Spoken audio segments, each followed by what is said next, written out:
Regardless of whether you do your vehicle's oil changes at a dealership, at an independent shop, or in your own driveway, we're going to reveal some risks you may be taking that could end up either damaging your car or having expensive warranty work denied by the manufacturer. And I'll tell you up front that a dealership is the last place I would take my own personal vehicle to get an oil change. Let me explain. The need to make this video was prompted by a recent story on CTV News. For our American friends, that's a major Canadian broadcaster.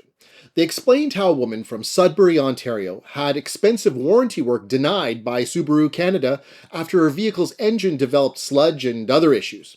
She had apparently been doing all of her oil changes, but chose to do them herself in her driveway, rather than at the dealership. For me to just be able to have everything at home and do it when it's convenient for me. Her Subaru is a 2024 model with 71,000 kilometers, so the Subaru major component or basic powertrain warranty was still active. I was almost home and a little red light came on, which I'd never seen before, but it was an oil light. Now, in that first instance, the light went out, so she made the decision to keep driving until the following day. On my way back into town, the light came on again, and that's where I ultimately had it towed because there was obviously a bigger issue. When the vehicle arrived at the dealership, they of course asked her to provide proof that her oil changes were done on schedule. Now, looking at the records she kept for her DIY oil changes, you can see a lot of information is missing that a dealership or manufacturer would want to see to verify that the work was done properly. For example, there's no receipts for either oil, the oil filters, crush washers, or any other parts. Sadly, she may have provided the reason for the manufacturer to deny her warranty claim. And this is why, if you prefer to do oil changes yourself, at home, as do I, you have to keep detailed documents and receipts as if you'd need to show them to a court, because one day you may very well need to. Here at Carzuka, we have a standard vehicle maintenance log that gets filled out with every oil change or other basic type of maintenance. It includes all the details about the vehicle, including the VIN, the mileage, a list of services completed, and a separate list of the parts that were used, including the part numbers. And at the bottom, the person doing the work needs to sign it. Now, is this a bulletproof document that will hold up in a court?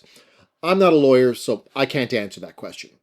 But if you have this level of documentation, along with the related receipts, and it's all organized by date in a binder, a dealer or manufacturer will have a very tough time suggesting that you were negligent. If you're interested, we have a link at carzuka.ca where you can download a free copy of our maintenance log. Just go to the website and head to the service page. Oh, and make sure that any service work you do on your own vehicle follows the manufacturer's recommended service schedule to the letter. It's outlined in your owner's manual. We should also note here that the laws in the US are a bit more consumer-friendly when it comes to DIY maintenance. Under the Magnuson-Moss Warranty Act, a manufacturer generally can't require owners to have routine maintenance performed at the dealership to preserve their warranty. And if a dealer argues that improper maintenance caused the failure, it's up to the dealer or the manufacturer to demonstrate that connection. It's easy to tell that we're a bunch of car nuts here at Carzuka, so we do all our own oil changes, we take photographs, and we document it. But why would somebody who worked in dealerships for a decade choose to do basic maintenance at home and even give up the substantial employee discount I had? Here's why. At most dealerships, regardless of the brand of vehicle, the service employee who handles oil changes, and I'm talking about when you go in for nothing but an oil change, that lube tech is generally the most inexperienced member of the entire service team. They're not a licensed technician, and they're often 18 or 19 years old. And sadly, they often lack even the basic maturity to understand that they need to take special care while working on a $40,000 to $80,000 vehicle that belongs to you. Now, you might be thinking, wow, Thomas, that's quite the sweeping generalization you're making there. Yes, it is. Because over 10 years, I saw dozens upon dozens of vehicles damaged or outright destroyed by inexperienced lube technicians. Everything from scraping the side of the vehicle as they pulled into the shop, over-cranking the drain bolt and stripping the threads on the oil pan, putting the wrong fluid back into the car, and on more than one occasion, failing to put any oil back in the engine at all. I'm dead serious. One day I watched a woman pull her sedan out of the service bay following a basic oil change at one dealership. She made it 50 feet, made a left turn, and her engine seized on the spot, dry as a bone. The technicians, the service manager, and even the owner of the dealership came out to the street to see what had happened.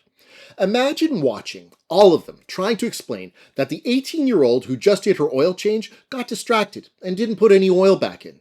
So no, you should never think that you're completely safe taking your vehicle to the dealership for service.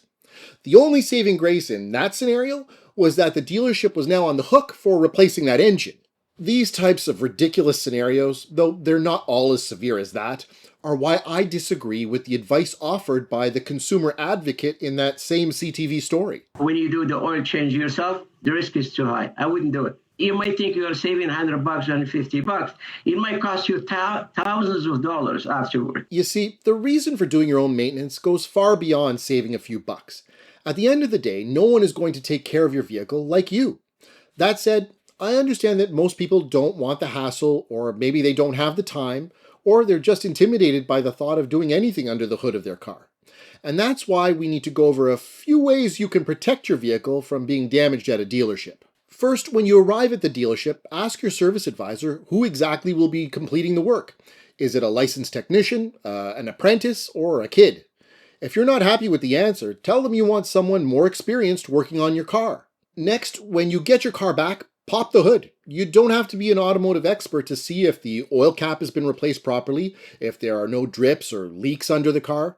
And I'd highly suggest that you keep a rag in your vehicle so you can check the oil level on the dipstick before you drive away. Now, should you have to do any of these things after paying a dealership to do the work?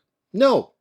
But I've seen enough service appointments go completely sideways that I can tell you that, unfortunately, it's necessary. And if DIY maintenance is just not your thing, the better alternative to a dealership is if you can find an experienced, independent mechanic with consistently positive Google reviews where you can build a relationship with the person who's actually doing the work on your car.